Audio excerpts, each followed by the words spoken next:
I came to fix her car, a simple favor for a friend's mom, but the way Miriam's eyes lingered made the air feel heavier than the rain outside. She was too old for me, too tied to a past I couldn't touch. What she said next stopped my breath and changed everything. I never imagined that a routine favor for a friend could unravel my life in ways I wasn't prepared for, but looking back, it started with that relentless rain pounding the streets of Ashland, Oregon, like it was trying to wash away every certainty I held. At 23, I was piecing together my existence as a freelance mechanic, hustling in a town where the evergreen forests hugged the suburbs and the air always carried a hint of damp earth. I'd dropped out of community college the year before, chasing the vague dream of opening my own garage. But for now, it was just me, my battered pickup truck, and whatever jobs kept the bills at bay. That day, the call from Travis, my old high school buddy now off at university in Portland, seemed straightforward. His mom's Subaru was acting up, engine sputtering, brakes sketchy. I owed him for helping me haul my tools when I first moved here, so I didn't hesitate. The rain blurred everything as I navigated to 47 Elmwood Lane in the Willow Bend neighborhood, where houses sat spaced out like secrets kept at a distance, their yards dotted with overgrown rhododendrons bowing under the downpour. I pulled up around 4, the wipers struggling against the torrent, and grabbed my toolbox, sprinting to the porch to avoid getting completely soaked. The house was modest, 2 stories with faded gray siding, and a front door painted a deep burgundy that stood out against the gloom. Potted ferns on the steps drooped, heavy with water, and the faint scent of wet wood mingled with something warmer drifting from inside. Before my knuckles could hit the wood, the door swung open, and there she stood, Miriam Voss, Travis's mother. I'd seen her a handful of times back in Medford, at those awkward family barbecues or when she'd pick Travis up from our hangouts, but that was ages ago, when I was still a kid in her eyes. Now, at what I guessed was around 38, she carried a quiet authority that made the room feel smaller. Her dark hair was tied back loosely, a few strands escaping to frame her face, damp from the weather. She wore a simple wool sweater that hugged her frame and jeans practical for the day. But it was her eyes, deep brown, holding a depth of experience, that pulled me in, like they'd seen storms far worse than this one and come out steadier for it. She wasn't flashy, no makeup or pretense, just a natural poise that made her presence undeniable. "Nolan, get in here before you drown," she said, her voice steady and inviting, stepping aside with a small, genuine smile that crinkled the corners of her eyes. "Thanks, Mrs. Voss," I muttered, wiping my boots meticulously on the welcome mat, not wanting to track mud into her space. The entryway was warm, the air thick with the aroma of brewing coffee and a hint of cinnamon from what smelled like fresh-baked muffins cooling somewhere nearby. Wooden floors creaked under my weight, leading into a living room lined with bookshelves overflowing with novels and faded spines, a testament to her life as an English teacher. On the mantel, family photos caught the dim light, young Travis grinning toothily, Miriam with her late husband Elias, their arms linked in happier times. I'd heard about his passing from cancer 5 years back. Travis mentioned it once, his voice tight, but we never dwelled on it. It hung in the air now, a silent undercurrent. "Call me Miriam, please. You're not that teenager anymore," she replied gently, closing the door with a soft click that shut out the roar of the rain. There was a warmth in her tone, but also a subtle distance, like she was measuring the space between us. "Right, Miriam. Travis said the car's giving you trouble. Let's take a look." I followed her through the kitchen, where counters gleamed under soft overhead lights, pots hanging neatly, and a calendar on the fridge marked with school events. The attached garage was cooler, lit by a single fluorescent bulb that buzzed faintly. The Subaru sat there, an aging blue relic with scratches from years of faithful service, parked amid shelves of tools and boxed holiday decorations gathering dust. She flipped the switch, illuminating the space, and leaned against the workbench as I popped the hood. "I appreciate this, Nolan. It's been sputtering for weeks, and with Travis away, I haven't had the time or the know-how to deal with it. No worries at all. Shouldn't take long. I dove in, checking the engine, the fuel lines, the brakes. It was straightforward, a clogged filter and pads worn thin from too many miles. As I worked, tools clinking against metal, she didn't leave. Instead, she stayed, arms crossed loosely, watching with a quiet interest that made me aware of every movement. The rain hammered the garage roof, creating a rhythmic backdrop that amplified the silence between us. "So, how's life been treating you?" she asked after a while, her voice cutting through the noise. "Travis mentions you're making a name for yourself with these fixes around town." I glanced up, wiping grease from my hands on a rag tucked in my pocket, feeling a flush of unexpected pride. It's steady work, pays the rent on my place over in Cedar Ridge, hoping to save enough for my own shop one day. "And you? Still molding young minds at the high school?" She nodded, uncrossing her arms to tuck a stray hair behind her ear. 11th grade literature. We're diving into The Great Gatsby. All that yearning for the unattainable. The kids complain, but a few really connect with it. Her eyes met mine briefly, holding just long enough to stir something uneasy in my chest, a flicker of awareness that this wasn't just polite chat. I focused back on the car, but her presence lingered, pulling at the edges of my concentration. "Perspective changes with time," she added softly, echoing a thought that felt too personal. Age hung unspoken between us, she with her lived years, me barely scratching the surface of adulthood. It made me feel exposed, like she could see right through my bravado. When she offered coffee, I accepted, and she vanished into the house, returning with a mug steaming in the chill air.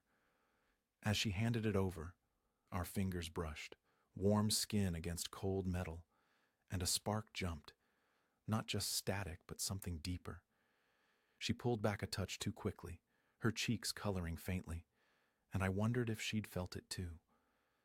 We talked as I finished up, the engine now humming smoothly under test. Darkness had fallen outside, the rain unrelenting, turning the driveway into a shallow river. "All good now," I said, packing my tools. "But keep an eye on those brakes. Might need full replacement soon." She insisted on paying, though I'd waved it off as a favor. "At least stay for dinner. It's pouring and you've earned it." Her invitation carried a weight, practical yet laced with something more, her eyes searching mine for hesitation.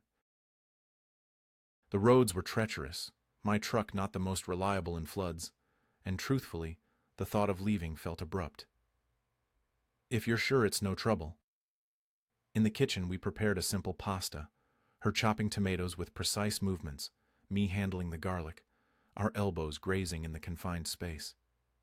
Each accidental touch built a subtle charge, apologies murmured, but eyes lingering. Over the meal at the scarred wooden table, lit by a pendant lamp casting golden pools, conversation turned personal. She spoke of Elias, the illness that stole him too soon, her voice steady but edged with sorrow. 5 years feels like forever and yesterday all at once. I opened up about my parents' divorce, the uncertainty it bred in me. Makes you question if anything lasts. Her gaze softened, understanding bridging the gap, making the age difference feel both vast and irrelevant. As we cleared dishes, hands brushing over plates, the tension thickened. The clock ticked past 9, rain still lashing. "I should go," I said, though my feet rooted. "The guest room's free, Travis's old one. Roads like this are no joke." She paused, then added with a tilt of her head, her voice dropping, "Unless, are you afraid to be alone with me?" The words hung, playful yet probing, vulnerability flashing in her eyes. My heart thudded. "No," I replied, quieter than intended. "Not afraid at all." She stepped back, leaving the choice to me, the air between us alive with possibility. This was only the beginning, but I had no idea how quickly things could spiral beyond control. The storm that night felt like it was mirroring the chaos building inside me, the wind howling through the trees outside as if urging something to break free. I lay in Travis's old room, the guest bed now, with posters of forgotten bands staring down from the walls and a world map pinned with dreams he hadn't chased yet. The sheets were crisp, scented with lavender from her laundry routine, and she'd left Elias's old pajamas on the dresser, loose on me, carrying a faint, musky trace that made the whole setup feel borrowed, intimate in a way I hadn't anticipated. At 23, nights alone weren't new, but this one hummed with unrest, her question echoing, "Are you afraid to be alone with me?" It wasn't fear exactly, but a pull, a recognition that she was no longer just my friend's mom. She was Miriam, a woman carrying years I couldn't match, her presence downstairs tugging at me like gravity. Around midnight, thunder cracked sharp enough to rattle the windows, and the power cut out, plunging everything into inky black broken only by lightning's jagged flashes. I sat up, sheets pooling around me, ears straining against the roar outside. Footsteps then, soft, deliberate, ascending the stairs, followed by a gentle knock that sent my pulse racing. "Nolan? You still up?" Her voice filtered through the door, calm but edged with the night's unease. "Yeah, come on in."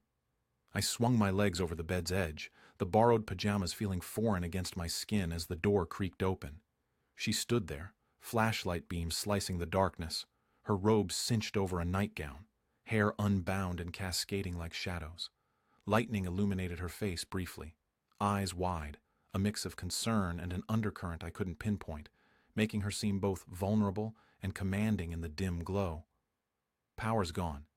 Figured you might need a light or something. A candle, maybe." She stepped inside, the beam dancing across the floorboards, casting elongated shadows that twisted up the walls. "I'm all right, but thanks." I stood, suddenly hyper-aware of the space between us, the storm isolating the house like we'd been cut off from the world.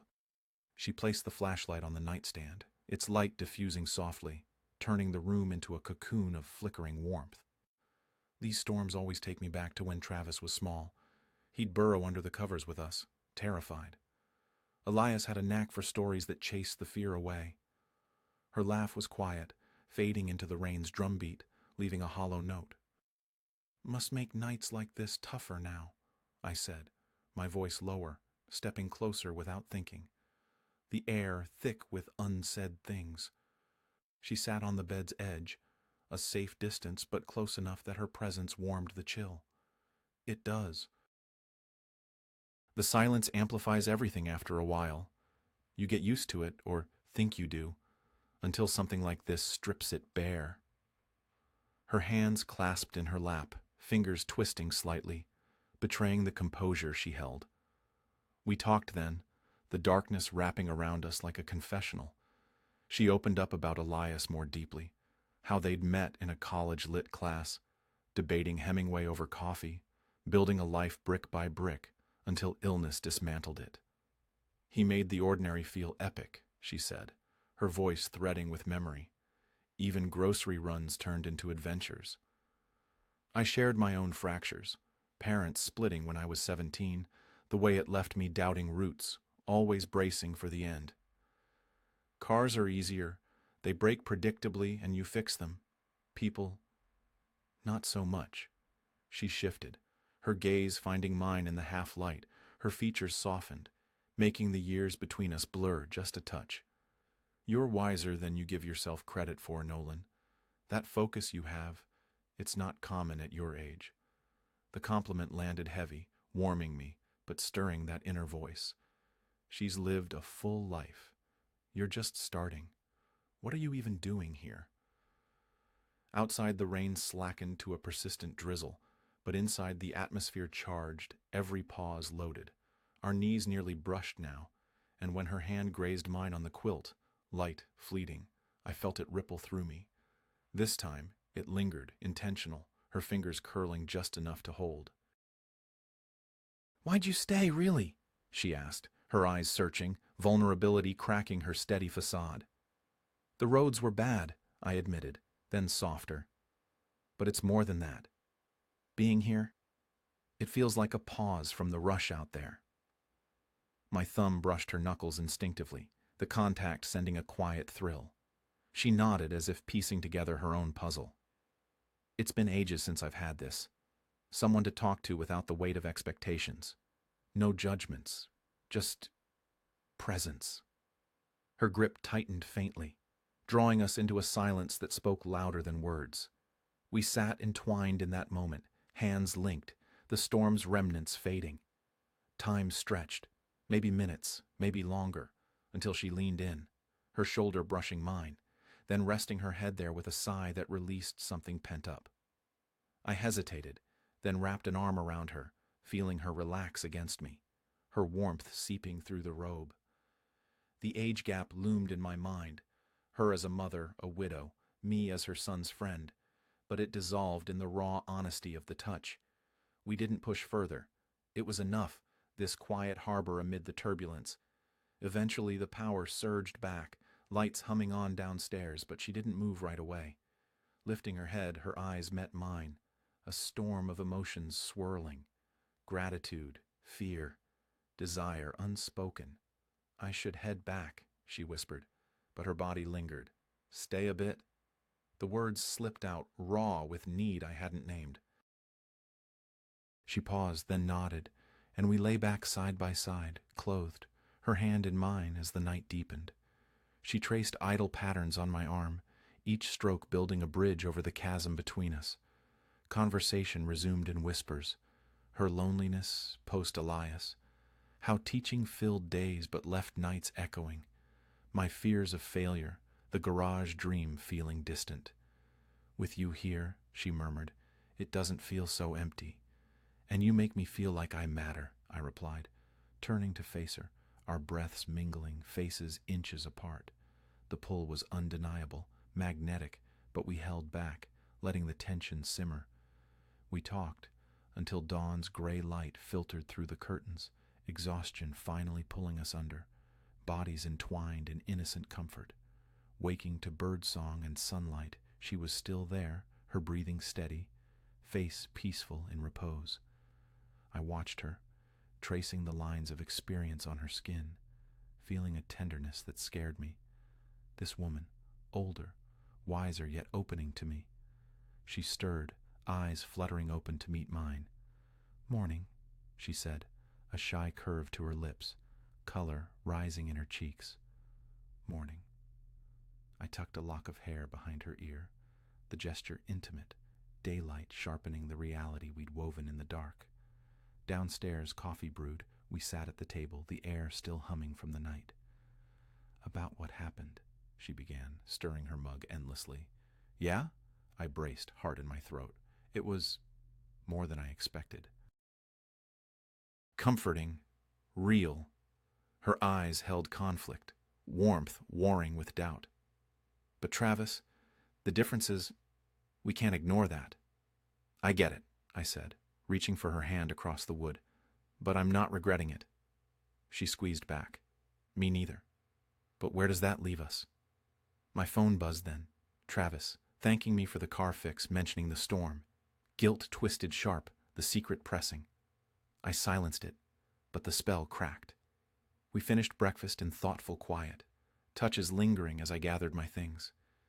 At the door, she walked me out, the sun mocking the previous night's isolation. "Thanks again, Nolan. For more than the car." "Miriam, I started, words failing as the pull resurfaced, stronger in the clear light. Everything is heading toward a turning point that can't be undone. What she does next will etch itself into him forever. I stood on the porch, the morning air crisp against my skin, sunlight filtering through the maples lining Elmwood Lane, their leaves tinged with the first hints of autumn gold. Miriam leaned against the doorframe, her sweater sleeves pulled over her hands, a habit that made her seem younger, though her eyes, those deep, searching browns, held the weight of 38 years lived fully through love and loss. My keys dangled in my hand, heavy with the urge to stay, but the world was waking up, and with it, the reality of what we'd started.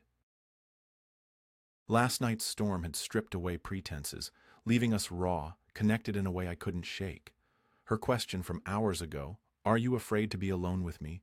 still echoed, not as a challenge now, but as a quiet confession of her own vulnerability. At 23, I was out of my depth, but the pull toward her was stronger than the doubts screaming in my head. Miriam, I don't want this to just be one night, I said, the words spilling out before I could second-guess them, rough with the honesty of someone who'd never said anything like that before. Last night wasn't about the rain or the car. It was us, talking, being real. I know it's messy, Travis, the age thing, what people might think, but I can't walk away like it didn't happen. She crossed her arms, not defensive, but like she was holding herself together, her gaze flickering to the street where a neighbor jogged past, oblivious. Nolan, you're so young.